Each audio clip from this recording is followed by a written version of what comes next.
Hi guys, welcome back to my YouTube channel. Today's video is going to be all about my 45-pound weight loss journey.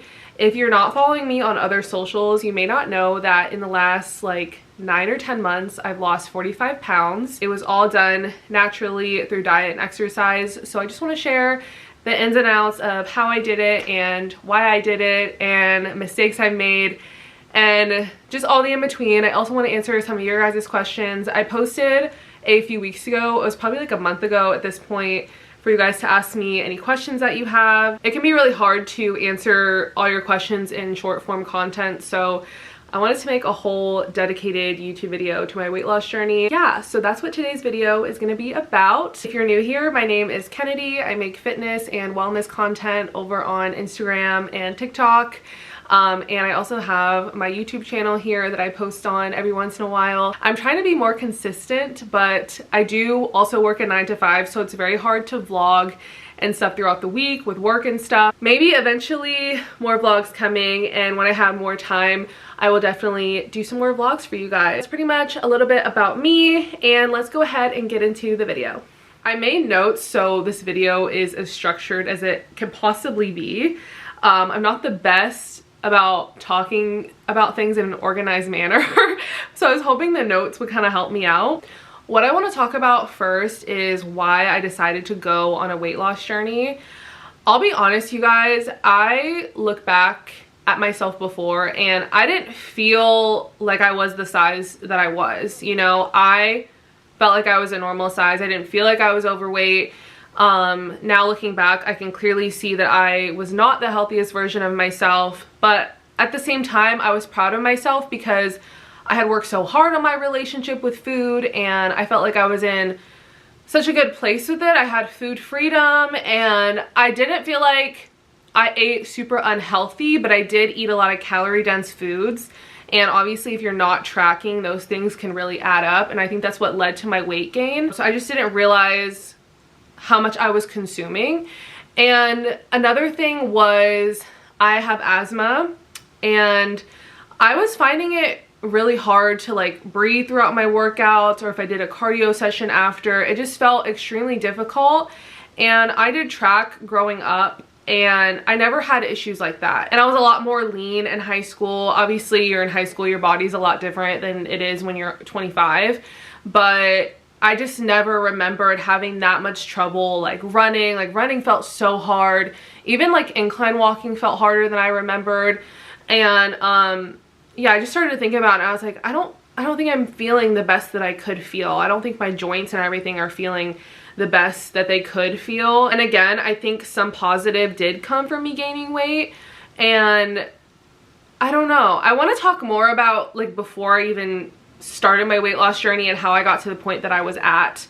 And I think I'm going to do a separate video on that, because this one is just about my weight loss journey. I went through a lot of stuff, and I think a lot of my weight gain was emotional eating and stress eating, which I have definitely learned about myself throughout this weight loss journey. Whenever I'm stressed, that's when I want to binge out and all the things. So I want to do a whole thing on that if you guys would be interested. Also, I'm sorry the mirror is smeared back here. I just tried to clean it and it looks terrible, so I am sorry about that if that's an eyesore. But yeah, anyways, my body just wasn't feeling good. My asthma symptoms were getting worse, and I was just hitting my rescue inhaler so much. I was like, I really shouldn't be using it this much at all. And I just wanted to feel better. I also felt like I always crashed like middle of the day. I'm literally filming this video right now after I got off work at my 9 to 5, and when I tell you before, I would have to go lay down. I would have to take a nap after work because I would be so tired. Like I felt like I couldn't do anything. I felt like the day was basically over after I got off work, and I just don't think that was the best version of myself, and I wasn't being as productive as I wanted to be, and I just knew I didn't feel good. I didn't hate the way I looked by any means. Like, I think aesthetics are a big part of weight loss for a lot of people, which is totally fine if that's the case for you. But for me, it really was about how I felt, and I just wanted to feel better. Yeah, that's why I decided to start my weight loss journey. And it was very scary to start because I come from a very restrictive past. I won't say I had an eating disorder, but I definitely struggled with heavy restriction, especially back in high school and college. It was very bad. So I didn't want to get back to that place. I was scared to track. I was scared to count calories and all of that stuff. But I was like, you know what? Let me just try. This is something I've never tried to do. Even when I had issues with food back in the day, I never tried to count calories. I just would eat as less as I possibly could, or the least amount I possibly could, in order to lose weight and stay thin. So I bought a food scale and started tracking, and you guys, tracking it's not easy at first. This is why I didn't want to do it, is because I was like, this just seems like a lot. Like, it seems like a lot to sit there and like log all your stuff and like weigh it out in grams, figuring out how to weigh things out, figuring out what a serving is. But when I tell you guys, this is the best thing I've ever done for myself, because one, you're not going to be sitting there doing that forever. The more you track, the more you're able to like eyeball things. You don't have to use the scale for everything anymore. If you want to, of course you can, but I don't find myself reaching for the scale unless I'm weighing out something very specific that I don't feel like I can eyeball. But the more that you go through that phase of just learning what a serving size looks like, I think a lot of us, especially in America, we don't know what a serving size is supposed to be. We're eating like 5 or 6 servings of things. And I think just measuring it out helped me a lot with being able to eyeball my portion sizes and know how much I should be eating of certain things. So even if I overindulge in something, I'm like, okay, this is probably about like 3 servings. And I can log it that way and hold myself accountable. And I do get a lot of questions from you guys, like, can you make a full in-depth video on tracking your food? And I can absolutely make a YouTube video on that. Again, it's hard to make that type of video in short form content, but I would love to make a YouTube video, a full day of tracking and like how I do it.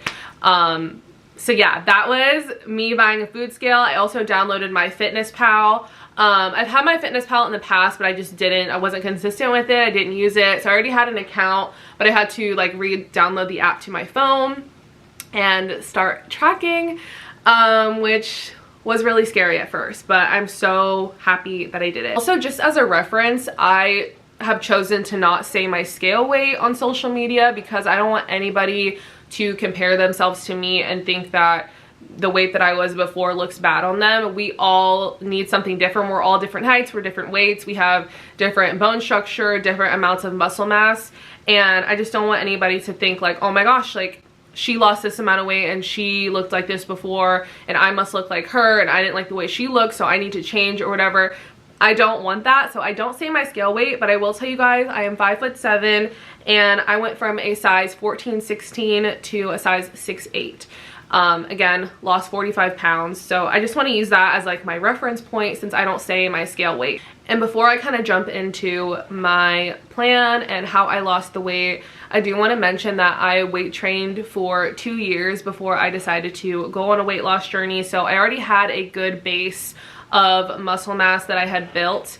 Obviously I had more fat on me then, so you couldn't really see it, but I did have a base of muscle mass nonetheless. So let's talk about my plan, okay? I have been learning so much since I started posting fitness content, just from the people that I follow, and you know, the algorithms obviously are feeding you stuff that you would be interested in. So I learned about calorie deficits and, you know, the benefits of strength training, good forms of cardio to try, all those things. So I really just like built up my knowledge, and I felt really confident going into this, knowing like my game plan and what I was gonna do. The way I went about losing weight is being in a calorie deficit. If you don't know, a calorie deficit is eating less than your body burns at rest.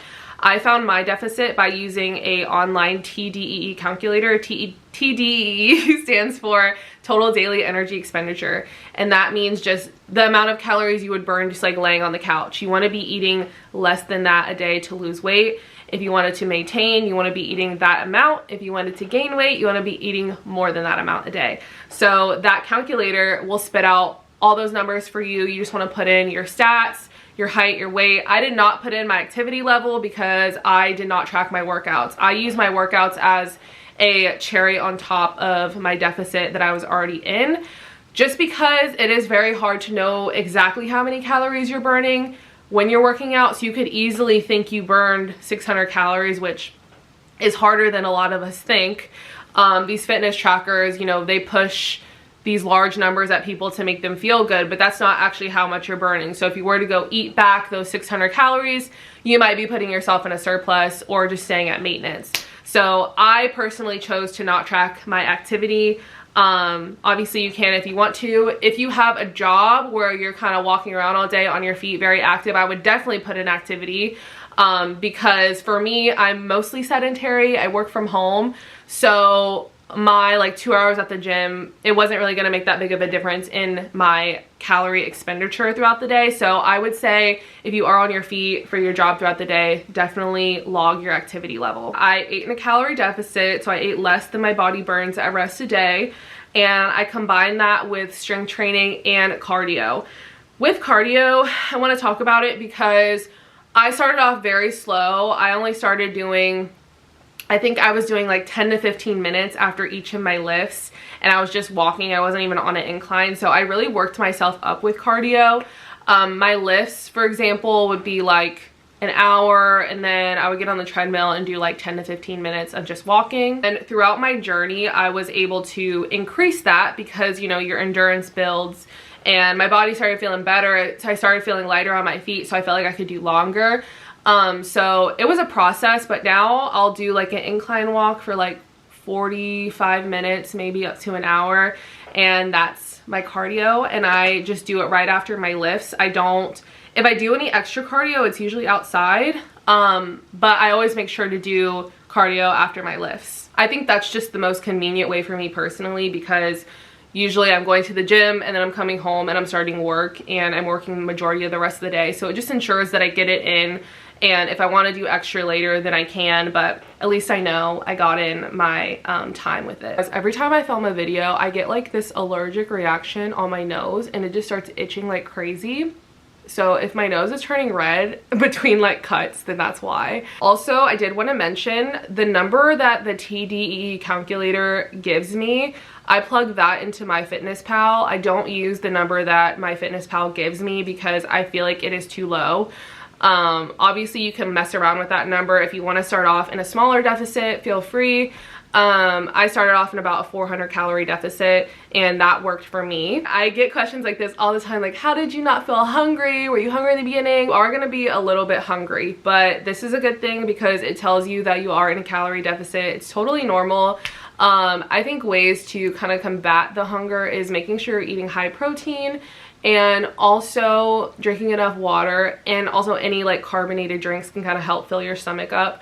I know it can be uncomfortable at first, but trust and believe your body will adjust. You're not going to feel hungry forever. You shouldn't be starving, but you are going to be a little bit hungry, and I would recommend eating your last meal, like your biggest meal, before bed, because going to bed hungry really sucks, and like I feel like nobody wants to do that. So that could also help with the hunger. I stuck to that calorie deficit. I did the cardio and the strength training, and it was very simple. I basically ate the same things most of the time.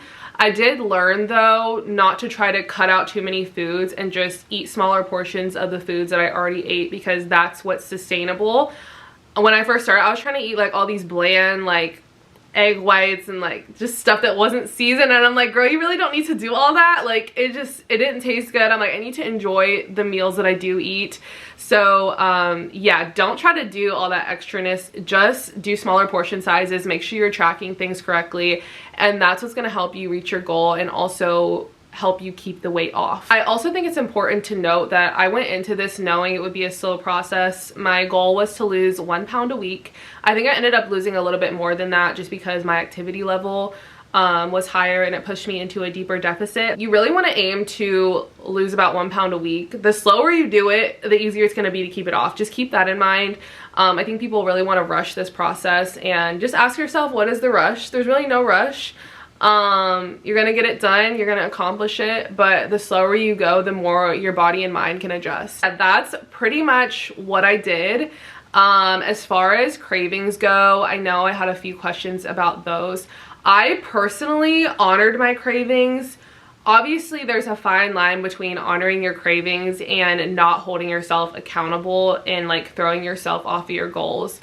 I would say for the most part, I really tried to, if I wanted something sweet, I would go for like a Halo Top over like a piece of cake or a cheesecake, because obviously that's really calorie dense. So I would do something that fit in my macros that still fulfilled my craving. And that's the best advice that I can give you. Don't ignore those cravings. Your body is craving that for a reason, and I think it's important to give your body what it's asking for. But again, hold yourself accountable to your goals and pick a healthier option. I'm literally looking like Rudolph the Red-Nosed Reindeer right now. My nose is very irritating right now. I don't know why this happens. I literally have another video that I filmed last summer and the same thing happened. I don't know what that is. It's like as soon as I hit the record button, my nose just starts itching. Like, that is a whole problem. Also with cravings, that being said, I did indulge, okay? I was not perfect. I definitely ate off plan sometimes, especially during the holidays. I was like in the middle of my weight loss journey during the holidays, and I just told myself I'm gonna focus on maintaining. I'm not gonna go crazy, but I'm not gonna restrict myself. I was somewhere right in the middle, so I ate like all my favorite foods that my mom makes during the holidays, and I ate good, I'm not gonna lie. And I didn't lose a whole bunch of weight during that time. I think I maybe lost like 2 pounds, but I wasn't worried about it because I was spending time with family, I was eating yummy foods, and that was what was important to me at the time, and those times are priceless, and I don't think weight loss should get in the way of that. So your weight loss journey will always be there. Enjoy those times with your family, enjoy special events, and don't sweat it too much. You have time, I promise. Okay, getting into your guys' questions that you sent me on Instagram. If you're not following me on Instagram, I'll put my Instagram and TikTok here so you guys can go follow if you want to. Somebody asked, did you ever have a plateau? If so, how did you fix it? So honestly, you guys, if I was showing you my scale weight, I would show you all my logs of my weight, because some months it like didn't go down, some months it went up. There would be weeks where I was up like 3 pounds, and then literally the next week I would be down 3 pounds. Like, it's all over the place. But the most important part is that it's consistently going down. So don't sweat the weekly weigh-ins. I also forgot to talk about this as well. I did weekly weigh-ins. I did not weigh myself every day because, girl, my mental health can't handle that. So I just weighed myself once a week, and I took whatever the scale said. I know in my head that it's fluctuating throughout the week, so I just kind of took it with a grain of salt, but I was like, as long as it's trending downwards, that's what matters. And I definitely had moments where the scale didn't move, but I just kept doing what I was doing. I pushed through, and that's really all that you can do. It's not always, if the scale is like plateauing, it's not always anything you're doing wrong. It's just your body might be playing catch up, your hormones might be off, you might have ate a lot of salt or something. Like, there's so many things that could be causing that, so don't overthink it. You are doing great, I promise, and plateaus are totally normal. Somebody asked how to stay motivated and truly make it a lifestyle thing rather than a fitness phase. I would just say time. This is something that takes time. I think for me, since I had been lifting for almost 2 years, fitness was already a huge part of my life, and I kind of applied the same principles to my weight loss journey as I had with the gym. So it really helps me in that regard, the discipline that I had already built. And again, I'll just say take time. I do want to make a whole video again on my fitness journey and how I got started in the gym, how I became consistent, because it really does take time, and there's gonna be times where you don't feel like going, but if you push through those times, it will become second nature, and even when you don't feel like it, you're gonna know to go because you feel so good after. And yeah, you just have to allow your brain to kind of make that connection. And it is hard if you're not in the habit of working out and eating a certain way to get in that habit, but I'm telling you, make the investment in yourself, make the time to work on these things, and once you have it down pat, you don't have to go through that phase again. Like, I promise. You're gonna have ups and downs always, but teaching yourself that discipline, I really feel like the discipline sticks. So once you get it down, you're gonna be good to go. The connection between mental health and losing weight. So I'm gonna say there's good sides to it and bad sides to it. I think The good sides are just feeling better in my body. My joints feel better. I'm breathing better. I can move easier. I have better habits around food. I don't know. I can fit more clothes. I was pretty much plus size before, so I feel like a lot of the clothes that I wanted to wear didn't fit me, or they didn't like have them in my size, which honestly really sucks. And I hope as a society we can get to a point where we can just move past that. I don't agree with that. But the other side is like, I'm way more hard on myself now. My body dysmorphia is so bad, like so bad. I'll have somebody take photos of me or something and I'll think I look terrible in the pictures like the day of, and then, sorry, my camera cut off on me, but yeah, like I'll have somebody take photos of me and I'll think they look terrible the day of, and then like a few days later I'm like, oh my gosh, wait, I actually look good in these. And I think that's just body dysmorphia because I'm being hard on myself in the moment. So that's definitely worse. Also, with doing social media, there is a lot of pressure to look a certain way, I won't lie. And like comments that I got before, they definitely got to me. I'm not gonna say that's why I lost weight, like at all. But it hurts, you know, it hurts to read those things about yourself, and people just like assume the worst about me because I was overweight, and that just wasn't true. Like, I was very consistent in the gym. I probably went to the gym more than majority of people, but it didn't matter because I didn't look the part, which I just want to say there's no certain look to fitness. Like, that is so silly. I'm just kind of talking about other people's like perspectives on people that make fitness content. They think that they should look a certain way, and that's just not true. So I'm definitely taking it more seriously now, and it sucks kind of because I'm like, I've been here and I've been like trying to help people and, you know, have good intention behind the things that I post on my page, and it wasn't really seen until I lost weight, which really, really sucks. So I would say there's definitely good sides to it and bad sides to it, but I just have to remember that I'm doing it for me at the end of the day, and I just want to feel healthy and live a long life. This is not weight loss related, but people are asking me how I maintain straight hair with going to the gym, and I think it's important to recognize that I will like go to the gym and film a whole bunch in my hair. I just had straightened my hair, and so it looks like it's staying straight, but that was really like the first day of the week that I went to work out. And then towards the end of the week, you'll probably see me wear more headbands because I'm covering these edges because I sweated them out. So I really don't. I think it's just all illusions, and I try to not hit my hair with the flat iron too much. Like, I just try to straighten it once a week, and then I'll just let it get sweated out, and then I'll wash it and redo it. So yeah, I just try to keep my hair as healthy as possible. I've been putting way more heat on it these days, and I'm not like super proud of that, but I just love my hair straight. I don't know what it is. I just really love it. So yeah, I don't do anything special. I kind of just go the first day, feel cute, hair's on fleek, and then throughout the week I gotta put a headband on because it's looking rough. How to navigate social life and eating out while in a deficit. I will say that sacrifices do need to be made. I didn't really like go out and drink that much. If I did, I was very aware of what I was drinking. I think a shot of like tequila is like 100 calories or something. So just knowing like what I'm consuming, being mindful when I did go out. Again, I'm not like a huge go out person. I'm pretty introverted. I don't really go out to dinners that much.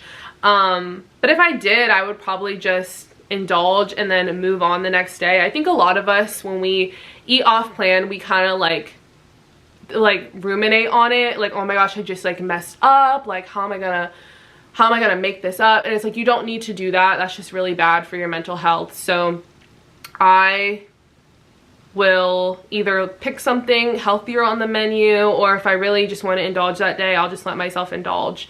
But again, I'm not going out to dinner like every weekend. It's just not a part of my lifestyle personally. But if it is, yeah, I would just try to pick like healthier options and maybe like have like one drink instead of 5 or something. But yeah, that's my best advice. Okay, this is the last one I'm gonna do because I think I answered most of these in the beginning of this video. But it says, what was the most challenging part? Oh my gosh. Seeing the difference in the way people treat you when you lose weight is traumatizing, honestly. I mean, I've been thin before, and then I put on a bunch of weight, and I never been the size that I was before I lost weight. So I never really saw how different like the contrast was. So when I was a size where I was perceived as overweight by other people, and then I lost weight, I was like, wait.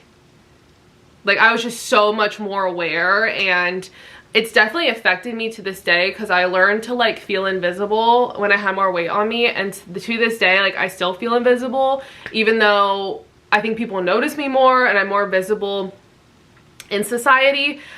I just like, I walk with my head down, I'm looking down, I'm like not like looking up or smiling at people when I'm out, and that's something that I'm just working on, because it's a confidence thing at the end of the day. And it's crazy because I didn't not feel confident before, but I just feel like society, like the way I was treated made me feel less than, and it made me feel really, really crappy. So I would say that's the worst part, is just seeing that contrast, because that will definitely mess with your head, and I've had to check myself and keep a healthy relationship with, you know, weight and just my mental health because of that, and like not think to myself like, oh my god, I can't possibly gain any weight back because then I'll be treated like that again. I don't want to go down that thought pattern. I think that's really easy to get to that place, but it's not healthy. And I know that if I do, and you know, everything's gonna be okay. Like, I'm still me at the end of the day. I'm still a good-hearted person, and I think that's all that matters. And I just wish we focused on what was on the inside of people more than what they look like on the outside. So that's what I would say is the hardest part. Hey guys, that is the end of this video. Thank you so much for just being here and supporting me through this journey. I know I've gone through a lot of changes this year, and I just really appreciate your guys' support. And the next video, I want to announce something super exciting, and if you're on my other socials, you probably already know, but there's a lot of exciting things coming, and I'm just so grateful to have this community. So hopefully I answered all the questions. I can always do a part 2 if you guys would want that. And yeah, thank you so much for watching, and I'll see you guys in my next video. Bye guys.